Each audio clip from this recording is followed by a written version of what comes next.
왓치맨, 앨런 무어와 데이브 기번스의 동명 그래픽 노블 왓치맨을 원작을 하고 있습니다. 미국 코믹스를 잘 모르다 보니까 이 원작이 얼마나 대단한지 몰랐는데 만화 최초이자 유일하게 슈고상을 수상하고 타인지 선정 1923년 이후 최고 영문소설 100선에 오를 정도로 미국 만화계의 판도를 바꾼 전설적인 작품이라고 합니다. 주제나 스토리 모두 어둡고 굉장히 진지해가지고 아무런 배경 지식 없이 봤다가 좀 무슨 말 하는지 초반에 좀 어려움이 있었거든요. 그러다 보니까 오히려 영화 감상편보다는 오히려 이걸 찾아보는데 좀 바쁜 영화였던 것 같습니다. 우선 왓치맨이라는 제목 자체가 전 한 사람의 히어로인 줄 알았는데 영웅들을 향해서 누가 이 감시자들을 감시할 것인가, Who watches the Watchmen? 이라는 근원적인 물음에서 출발합니다. 즉 왓치맨은 힘과 권력을 가진 초월적인 존재, 그들을 누가 어떻게 견제하는가를 상징하는 핵심 주제어인 것 같아요. 마블 같은 경우에는 되게 일반인을 훨씬 뛰어넘는 엄청난 진짜 초능력자들이 나오는데 이 왓치맨에서는 그냥 일반인보다 조금 신체 능력을 극한으로 단련한 사람들이라는 설정이더라고요. 근데 여중에서 다른 사람은 역시 닥터 맨해튼, 이 존재만 좀 유일하게 전지전능한 존재로 나옵니다. 영화는 그가 점차 인간성을 상실하고 초월적인 존재로 변모해가는 과정을 시각적으로 저는 훌륭하게 연출한다고 생각했습니다. 초반에는 나비 넥타이나 뭐 정장 이런 것들을 옷을 잘 입고 다니거든요. 근데 결말부에 가서는 그냥 나체로 다녀요. 깨복해도 빤스도 안 입고 인간이 가지고 있는 어떤 선입견, 시선, 부끄러움, 감정 이런 것들을 좀 벗어나는 존재가 되고 있다는 거를 그렇게 시각적으로 보여준 것 같아요. 로셰크의 이제 마스크는 좀 특수한 능력이 있는 줄 알았는데 그게 아니고 심리검사인 로르샤흐 잉크 반점 검사에서 모티브를 따왔다고 합니다. 흰색과 검은색이 끊임없이 움직이는 거는 이 인물 자체가 극단적인 흑백 논리자거든요. 그러다 보니까 이 회색이 되지 않고 계속 왔다 갔다 거리는 그런 모습을 표현했다고 할 수 있습니다. 결말부에서 닥터 맨해튼이 보여준 행보가 자칫 인류의 원죄를 짊어지는 예수의 대속처럼 떠오르게 만들기도 해요. 십자가를 감내한 채 이 지구라는 무대를 스스로 벗어나는 연출이 의도적으로 유사성을 보이게 만든 것 같아요. 근데 그 목적과 타당성이 명확히 다르죠. 맹목적인 사랑을 바탕으로 하는 메시아와 다르게 닥터 맨해튼은 약간 피로함, 그 무관심, 논리적으로 타당적으로 해서 그냥 이 떠나버리거든요. 그래서 사실 종교적인 그런 거랑 전혀 다르고 뭐 그러다 보니까 마지막에 이제 신문사 직원이 취한 행동은 영화 디스클로저 데이처럼 약간 폭로에 대한 어떻게 일반인들이 받아들일 것인가 이런 내용도 담고 있다고 생각합니다. 제가 감상편 대신 이렇게 일부 분석을 해본 게 사실 어려워서 그래요. 제가 왓치맨을 보지도 않았고 그동안 DC 세계관도 사실 모르고 하다 보니까 너무 어렵더라고요. 이 원작 팬들 사이에서는 사실 좀 비판이 많고 하는데 그래서 코믹스 팬들은 감독판이나 얼티밋 컷을 추천한다고 합니다. 영화 어땠냐? 좀 어둡고 제가 잘 모르겠어요.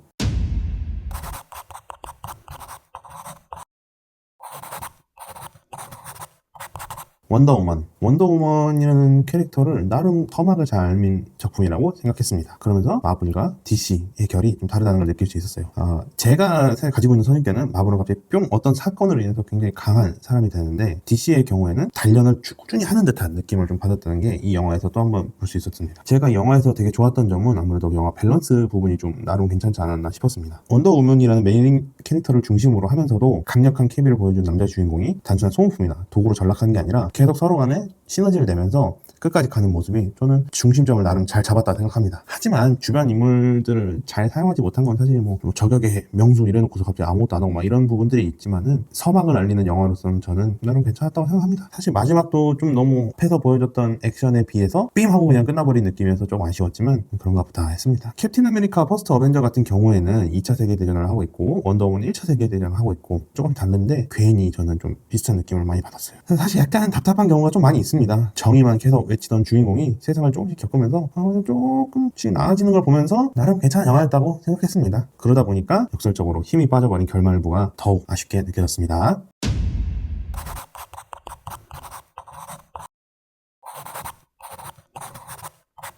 슈퍼걸 오토 빈더와 엘 플레스티노가 탄생시키고 톰 킹과 빌 퀴스 에블리가 쓴 그래픽 노블 슈퍼우먼 오먼 오브 더 투모로우를 원작으로 하고 있습니다. 전작인 슈퍼맨을 기대 이상으로 재밌게 봤고 제가 부족한 DC 세계관을 좀 채우기 위해서 왓치맨, 원더우먼 이런 거를 좀 보려고 하고 본 작품들도 있다 보니까 생각보다 꽤 만족감이 있었었는데 정말 너무 실망스러웠던 영화라고 할 수 있습니다. 예고편을 저는 봤거든요. 거기서 본 거는 약간 바른 생활 사나이인 슈퍼맨과 전혀 다르게 영하고 힙합, 요즘 말로 하면 영크크 그런 느낌을 좀 바랬었는데 정말 저는 너무 아쉬웠습니다. 클립톤이라는 너무 압도적인 힘과 뭐 그런 것들을 제어하기 위한 방법을 썼다는 건 알겠지만 제가 기대했던 거는 이 힘을 이용하는 압도적인 액션, 시각적인 희열, 그리고 전작에서 엄청난 가능성을 보였던 강아지 크립토와의 찰떡 케미를 좀 고대했어요. 그리고 아쿠아맨이었던 제이슨 모모가 갑자기 로보라는 캐릭터로 새로 등장했을 때 그가 좀 어떤 다른 매력을 보여줄까 이런 걸 생각을 했었거든요. 근데 모든 캐릭터가 매력이 하나도 없어요. 슈퍼걸은 힙한 이미지는 계속 챙기고 싶었는데 몸은 행태로 벗어나지 못해서 진짜 이도저도 아닌 애매한 모습만 보여줬고요. 태양의 영향을 받는다는 설정을 감안해도 단체 액션 장면에서나 뭐 어떤 액션에서도 그 호쾌함이나 타격감이 너무 부족하다고 느꼈어요. 악역을 대체하는 상황이 그냥 계속 반복만 되고 새로운 모습이 없다 보니까 이건 도대체 뭘 내가 흥미를 보고 재밌게 느꼈어야 되나 너무 아쉬웠습니다. 로보는 대체 왜 등장한지 모르겠어요. 이 분장하는 시간이 너무 아깝다고 생각했어요. 그럼 악역으로 크렘이라는 존재가 나오는데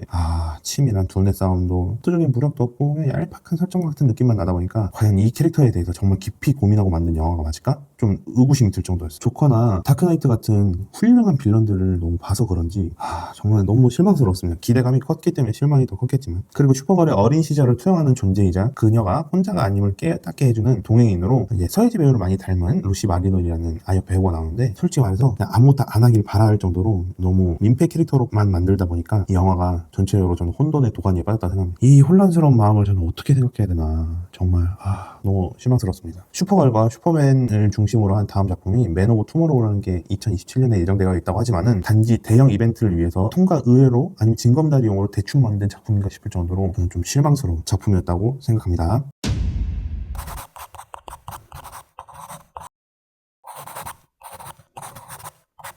배트맨 대 슈퍼맨, 저스티스의 시작. 초반부에 촘촘히 쌓아올린 갈등의 서방을 토대로 슈퍼맨은 과연 자신의 압도적인 힘을 통제할 수 있을지에 대한 해답을 찾고, 배트맨은 선과 악의 경계에서 이 초인적인 존재를 어떻게 막아낼지 고민하고 싸운다. 원더우먼, 아쿠아맨, 플래시 등 주조연급 영웅들의 합세해서 진정한 악과 맞서 싸우면서 결국 우리가 나아갈 방향은 다르지 않아 하면서 각자의 역할을 다 하지만 끝내 엄청난 팀플레이를 보여주는 그런 영화 절대 아닙니다. 초반부까지는 인물들의 감정이 쌓이는 과정이나 각자가 품은 고통 등을 저는 배트맨과 슈퍼맨 두 인물에 대해서 충분히 만들어지고 있다고 생각을 했어요. 비주얼, 음악, CG, 영화가 보여주는 외적인 완성도도 저는 정말 대단했다는 거예요. 하지만 거기에 딱 끝이었습니다. 영화가 개봉하는 무렵쯤에서 갑자기 주변에서 어머니 성함이 어떻게 되시냐 이렇게 물어본 경우가 많았거든요. 저는 사실 영화를 안 봤기 때문에 그런 얘기를 이해를 못했었는데 왠지 너무 깨달아버리는 영화였다고 생각합니다. 가장 이 개연성과 스토리 빌드업이 박살나는 부분이 너네 엄마 맞아? 우리 엄마 맞아? 그럼 우리 친구, 어머니 아들 친구 왔어요? 이런 식의 전개로 그동안에 다 쌓아놨던 앞에 서로의 감정 이런 것들이 다 부서졌다고 생각합니다. 거기에 맨 마지막에 왜 저스티스 리그를 만들어야 하는 질문에 그냥 느낌이 그래, just a feeling 이런 대답해버리는 거예요. 이 영화가 난 논리나 싶었습니다. 솔직히 말해서 이 코믹스는 정말 대단한 인기가 있는 작품을 알고 있는데 태클을 걸려면 수백 개는 걸 수 있을 법할 정도로 이상한 부분이 많았다 생각했습니다. 떡밥을 던진다고 하죠. 떡밥을 던져놓고서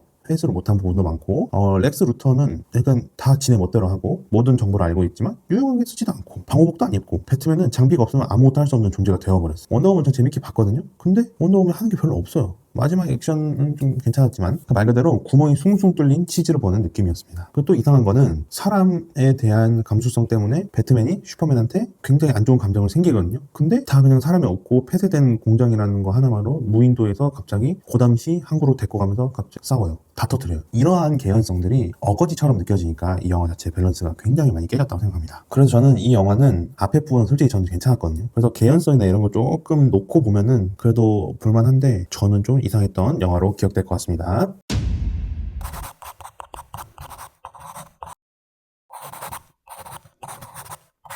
저스티스 리그 영화 보는 내내 전 아이고 소리가 났습니다. 코믹스 원작을 잘 모르는 입장이지만 전작보다 저는 뭐가 나아진지 진짜 모르겠더라고요. 좀 노골적으로 말하면은 원더우먼이 혼자 엄마 역할하고 나머지는 그냥 엄마 말 따르는 철없는 아이들같이 느껴졌어요. 영웅다운 면모는 사실 전 찾아보기 힘들었고 크로스춤을 주워 입은 사람들이 엉성한 역할극을 하는 것처럼 느껴졌습니다. 가장 아쉬운 거는 저는 단연 배트맨이라고 생각합니다. 벤 애플렉 배우님한테는 정말 미안하지만은 캐릭터 설정이 망가진 건지 아니면 기계에 의존하면 안 될 정도로 바보가 된 건지 저는 이 다크나이트의 그림자를 벗어나기엔 정말 힘들구나 이런 생각을 많이 했습니다. 시기상 단독 영화가 나오기 전인 아쿠아맨이나 플래시를 감안하더라도 플래시는 억지 코미디를 담당하는 애송이로 나올 뿐이고 아쿠아맨은 제이슨 모모의 특유의 매력이 전혀 나타나지 않았습니다. 원더우먼은 전작에 되게 잘 싸웠거든요. 근데 지금은 무능해져 버렸어요. 배트맨은 슈퍼맨한테 쫄아버린 겁쟁이가 돼버리고, 이 마더박스는 또 뭐야? 갑자기 나타나서 지들끼리 신나게 그냥 막 싸우고, 어느 방향으로 제가 이 영화에서 매력을 느껴야 될지 좀 아쉬웠습니다. 스포일러가 좀 있을 수 있지만 얘기를 하자면 슈퍼맨이 다시 살아나거든요. 근데 이 사람 원래부터 죽을 사람이 아니었어. 아파트 주도 아니고 뭐 이런데 이거 너무 저번에 일부러 이 작품을 위해서 빨리 죽었다는 생각이 들 정도로 아쉬웠습니다. 찾아보니까 이 극장판은 개봉 당시에는 DC 확장 유니버스 정식 작품이었는데 플래시가 개봉하면서 비정상, 그러니까 정식 작품이 아니야 라고 오피셜을 해버렸더라고요. 그래서 잭 스나이더 감독이 오히려 재촬영한 4시간 분량의 잭 스나이더의 저스티스 리그가 정식으로 인정을 받아서 완전 낙동강 오리알이 된 작품이라고 생각합니다. 4시간짜리도 사실 볼까 진짜 고민했거든요. 근데 제가 이번 주에 DC한테 좀 대여서 조금 고민 후에 봐보겠습니다.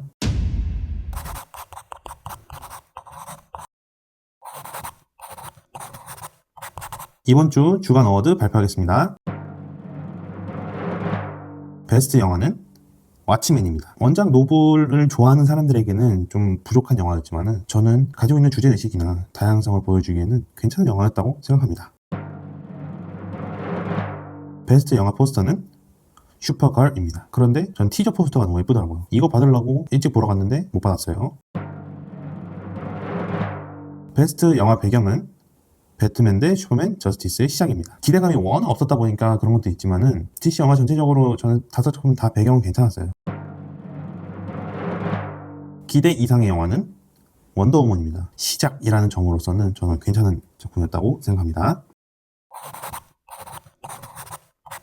북중미 월드컵 기간이기도 하고 슈퍼걸이 개봉하기도 해서 그동안 많이 찾아보지 않았던 DC 코믹스 영화들을 좀 보려고 마음을 먹었어요. 미안하지만 제가 마블 작품을 좀 많이 봤거든요. 조금 설명을 하자면은 DC 코믹스는 1969년 위너브라더스 디스커버리에 인수된 후에 DC 필름스를 통해서 원작 영화들을 나타냈고, 마블은 2009년 월트 디즈니 컴퍼니에 인수되면서 마블 스튜디오를 통해서 영화가 만들어졌다고 할 수 있습니다. 어벤져스 엔드게임을 기준으로 구분한 대략 내용은 이 정도가 될 것 같습니다. 그 이후에 DC 코믹스는 가디언즈 갤럭시 로 유명한 제임스 건 감독님을 DC 스튜디오 공동 CEO이자 총괄 크리에이터로 영입을 하는 강수를 두면서 그동안 난잡하게 정신되어 있었던 잭 스나이더 감독님 중심의 DCEU에서 DCU로 세계관을 새롭게 구축하는 시도를 하고 있다고 할 수 있습니다. 실사 영화로는 슈퍼맨의 시작으로 슈퍼걸, 이후에 맨 오브 투모로우 등의 영화를 개봉하면서 세계관을 정리하려는 시도를 하는 것 같아요. 그러면서 조커 시리즈나 더 배트맨 같은 것들은 DC 엘스월스라는 별도 집단으로 분류를 해서 예술성과 독립성을 보장하는 계획을 수립하고 있다고 볼 수 있습니다. 마블은 좀 비대해진 세계관과 멀티버스라는 독이 된 성배로 인해서 좀 난항을 계속 겪고 있는 것 같아요. DC를 이렇게 찾아본 이유는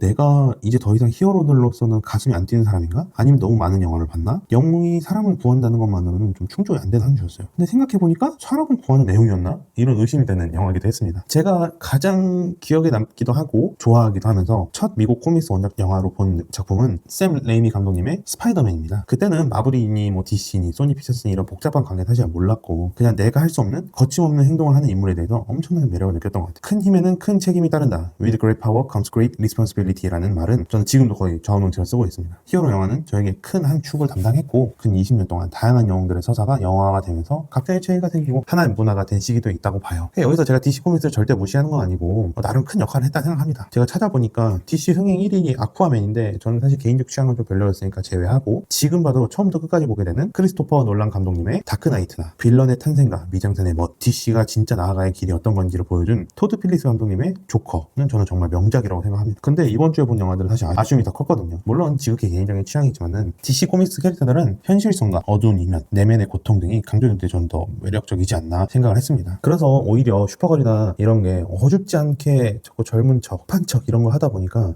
괜히 마블을 따라가는 게보다는 본인의 색깔이 가진 거를 더 잘 보여주면 좋을 텐데 이런 생각을 하게 됐습니다. 방향성을 잘못 잡으면 저는 좀 힘들지 않을까 이런 생각을 했거든요. 한국에서 사실 저는 웹툰 시장이 워낙 커진다 보니까 요즘에는 영화나 드라마가 심심치 않게 나오고 있잖아요. 쌍천만 작가님으로 유명한 조은민 작가님의 신과 함께나, 윤태호 작가님의 내부자들, 또 훈 작가님의 은밀하게 위대하게, 양우석 작가님의 강철비 등, 또 무빙이나 이런 성공한 작품들이 많이 있는데 물론 전지적 독자 시점이나 패션왕처럼 원작팬에 불문한 작품들도 있지만은 저는 이 분야가 계속 확장되고 있다고 생각합니다. 이걸 말한 이유는 예전에 웹툰 제작사 Y랩에서 슈퍼스트링이라는 차원 이동을 기반으로 한 거대한 세계관을 구축하려고 했었는데 지금 마블처럼 조금 너무 많아지다 보니까 이걸 정리가 안 되고 설정 충돌되고 밸런스가 붕괴되는 등의 아쉬움으로 지금 주춤하고 있거든요. 그러면도 저는 이걸 정말 대단하다고 느꼈던 게 이런 것들이 계속 끊임없이 도전되고 각자의 능력과 매력이 나온 작품들이 있다 보면은 이 커져가는 웹툰 시장에서 하나의 사실 아무도 뭔지 모르지만은 한국형 히어로 영화가 나오지 않을까 생각합니다. 저는 그래서 하이파이브 영화를 사실 되게 괜찮은 영화로 생각했거든요. 그런 것처럼 저는 끊임없이 이런 새로운 시도가 나아간다면은 튼튼하게 잘 만들어서 좋은 영화들이 많이 나올 것 같아요. 그래서 다음 주 또 어떤 영화를 볼까요? 다음 주 5편도 기대해주세요.